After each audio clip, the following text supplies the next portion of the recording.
Hello everyone, my name is Rosalind Hayes and I'm a private voice, piano, and guitar teacher in the Chester County area. And today I'm going to be talking to you about how to shape your vowels when singing. So usually there are two issues we have with people who are coming in to start voice lessons. Either we have a voice that is too overly harsh, too harsh, or for example, ya, too far forward or too far back, ya. Neither of these placements is really ideal. We want a good mixture in our sound of bright and darker sounds. The Italians used to call this chiaro scuro, which means light and dark. Chiaro, light, dark, scuro. So we need to use a balance of space in our mouth and always use these forward resonators too around the cheekbones and bridge of the nose to create a bright sound with lots of core, but space in our mouth so there's warmth in the sound as well and roundness, and it's not too harsh. Now as you move up through your range, ya, ya, ya, that space is going to be more and more important as you move up through your range.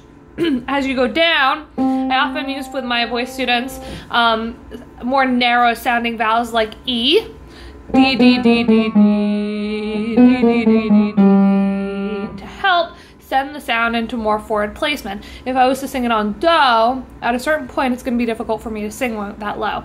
Do, do, do, do, do, do, do, do, do, do. It goes into a yawny place in the back of my throat. So how you can apply this to your songs is to really, as you're singing higher, to open your mouth a little bit more. Now that doesn't mean really opening up and shifting the jaw super wide, because also if we do that, we're gonna have a sound with too much air in it, generally because there's too much space for the sound to come through, so the sound kind of gets dispersed in many different directions, like ya. I lose control a little bit of the sound, whereas if I just open my mouth a little bit, ya, I have a little bit more control over the sound, and it's going to sound a little more concentrated as well, which is what we want. We want to hear all that vibrato and texture in your voice really concentrated into one place. So as you move higher, you're going to want to slowly start to drop the lower lip. The back of your jaw should be unlocked. That means that the two molars at the back of your jaw should not be touching, so it should kind of like slowly unlock. It's not sudden, like, because then we lose control of the sound. If we said something like me, we're gonna lose control of the sound. But if we open slowly up, me, I have much more control over my voice. And as you go down further, you're gonna want to narrow the vowels a little bit. So a couple more things, and I think I'm going to touch upon this again in another video because it really is so important. There's something called singer's diction, and diction in singing is really how you pronounce the words. So there's two parts to this. One, you've got to be clear, you've got to be understood. And I'm sure you've listened to that pop song on the radio where you can't understand a darn thing that person's saying at all, and you just make up the words.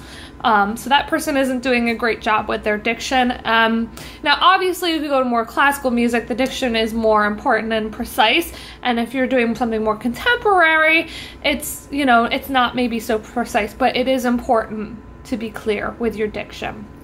The second part of it is that we need to also sometimes change or modify certain vowel sounds to be as beautiful when they're sung.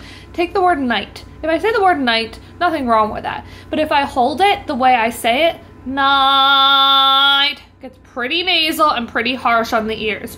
If I open it up a little bit and hold on the ah part of night rather than the E, I'm gonna get a more beautiful sound. Night. So sometimes we also have to modify words to make them better for singing. So I'm going to be talking about this a little bit more probably in a couple weeks. But that's a start on singer's diction for you. So a couple things to remember: as you go higher, open up your mouth more, not too wide though, because you're going to lose some of that concentrated sound. As you go lower, it's going to be important to narrow all your vowel sounds down and send them more nasal. Even if you're a woman, if you go below middle C, let's say, and you're not an alto, that you can pretty much sing fairly nasally, and it's not going to come across as that nasal because the sound is so low.